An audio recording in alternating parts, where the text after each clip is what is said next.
Hello students, welcome to my channel CG. So आज का topic जो है वो एनालिसिस का है, जिसके अंदर आपको नॉन एक्वियस टाइट्रेशन पढ़ना है। यानी ऐसा टाइट्रेशन जिसके अंदर आपको सॉल्वेंट जो है, ठीक है, वो वाटर नहीं होगा। ठीक है, तो इसका डेफिनेशन अगर हम देखें नॉन एक्वियस टाइट्रेशन का, it refers a type of titration in which analyte substance is dissolve in non aqueous solvent. बराबर, जो आपका सैम्पल सब्सटेंस है वो किस में डिजॉल्व होगा? नॉन एक्वियस सॉल्वेंट में, यानी जिसमें पानी नहीं है।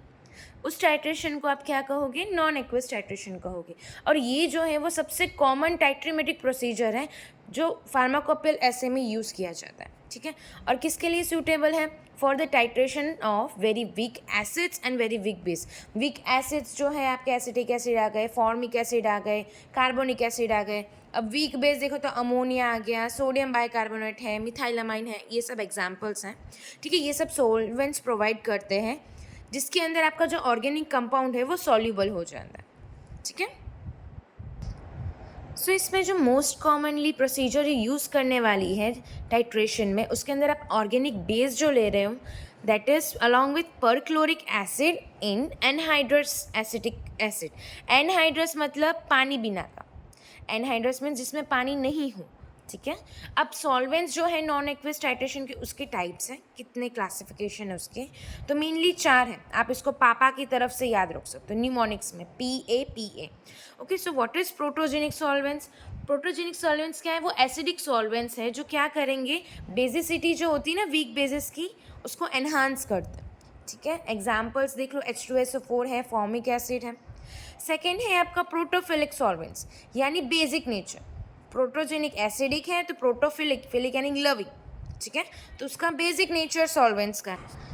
प्रोटोफिलिक सॉल्वेंट्स का नेचर कैसा है? बेसिक नेचर सॉल्वेंट्स है। ये क्या करेगा? अगर इसका नेचर बेसिक है तो किसको एनहांस करेगा? Acidity of weak acids. In that you have to write example liquid ammonia and pyridine.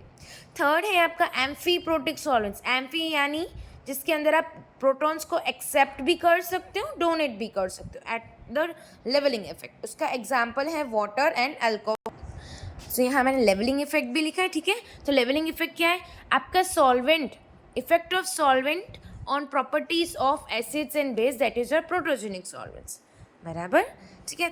Fourth है आपका एप्रोटिक सॉल्वेंट्स, जिसके अंदर क्या होगा, ना ही वो डोनेट करेगा ना ही वो एक्सेप्ट करेगा प्रोटॉन्स को। तो उसके एग्जाम्पल्स हैं बेंजीन और कार्बन टेट्राक्लोराइड। ठीक है, सब क्या है? Method of determining and point in non aqueous titration, जिसके दो मेथड है। एक है पोटेंशियोमेट्रिक मेथड और दूसरा है इंडिकेटर मेथड। पोटेंशियोमेट्रिक यानी जिसमें आप पोटेंशियोमीटर यूज़ करोगे, और इंडिकेटर मेथड में आप इंडिकेटर यूज़ करोगे, that is of phenolphthalein, methyl orange, ये सब तरह के इंडिकेटर्स हैं। डिपेंड करता है आप कौन सा एसिड या बेस ले रहे हो। ठीक है, अब यहाँ मैंने acid by non aqueous titration लिखा है, तो सबसे पहले क्या करूँगी मैं, ब्यूरेट के अंदर मेरा जो टाइट्रेंट है, ठीक है, उसको फिल कर दूँगी, चाहे वो NaOH हो, जो भी हो। फिर उसके बाद क्या करूँगी, एक कॉनिकल फ्लास्क लूँगी, कॉनिकल फ्लास्क के अंदर मैं अपना एनालाइट यानी अपना सैंपल डालूँगी, फिर उसके बाद इंडिकेटर डालूँगी। ठीक है, उसके बाद क्या करूँगी, ड्रॉप बाय ड्रॉप टाइट्रेंट को अंदर ऐड करूँगी और उसको शेक करती जाऊँगी। ठीक है, add titrant dropwise to the analyte with the use of indicator. उसके बाद क्या होगा, टाइट्रेंट क्या करेगा, न्यूट्रलाइज कर देगा ये एनालाइट को, या तो आपको कलर विजिबली दिख जाएगा। जब कलर चेंज हो जाए, मान लो कलर लेस था, उससे ब्लू आ गया या रेड आ गया या पिंक आ गया, यानी वो रिप्रेजेंट करता है कि एंड पॉइंट आपका आ गया है। उसके बाद क्या है कि जब कंप्लीटली न्यूट्रलाइज हो जाता है एनालाइट, उस पॉइंट को आप इक्विवेलेंट पॉइंट बोलते हो। See here there are 2 points. End point जब आपको पता चल जाता है कि विजिबली आप चेक कर रहे हो, ठीक है, आप देख सकते हो कि कलर चेंज हुआ है, that is your and point. Equivalent point जब आपका कंपाउंड जो है वो क्या हो गया, पूरी तरीके से न्यूट्रलाइज हो गया। ठीक है, अब दो चीज़ मैंने यहाँ लिखी है, एक में लिखा है acidimetry in non aqueous titration and second side लिखा है alkalimetry in non aqueous titration. अब दो तरीके से नॉन एक्वियस टाइट्रेशन देखा जा सकता है, एक में एसिडिक, एक में अल्कली यूज़ करके। तो ये दोनों ही क्वांटिटेटिव एस्टिमेशन के लिए ही यूज होता है, लेकिन जो आपका एसिडिमेट्री है वो बेसिक ड्रग्स के एस्टिमेट करने के लिए यूज होगा, और जो आपका अल्कलीमेट्री है उसके अंदर क्या होगा, एसिडिक ड्रग्स को एस्टिमेशन के लिए होगा।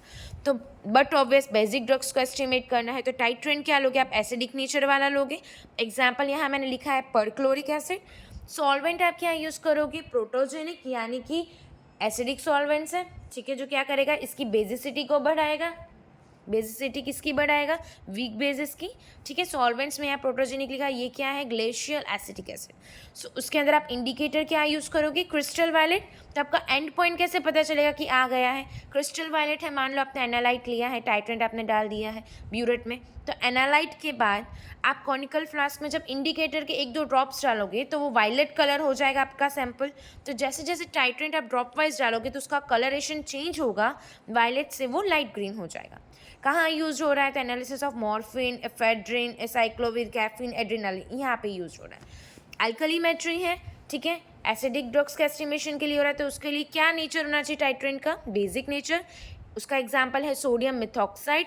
अब यहाँ पर सॉल्वेंट आप क्या यूज़ करोगे, प्रोटोफिलिक यानी dimethyl formamide. Indicator here we will use thymol blue, pink से ब्लू, पिंक कलर होगा आपका सैंपल का। पहले जब आप इंडिकेटर डाल दोगे तब कलरेशन उसका पिंक होगा, जैसे जैसे आप टाइट्रेंट ऐड करोगे वैसे उसका कलर चेंज हो जाएगा, ब्लू में हो जाएगा। अब ये किसके लिए एनालिसिस के लिए यूज हो रहा था, nitric acid, allopurinol and acetazolamide. So I hope आपको नॉन एक्वेस टाइट्रेशन में कहीं डाउट नहीं होगा। अगर डाउट हो तो आप कमेंट सेक्शन पे बता सकते हो। Thank you.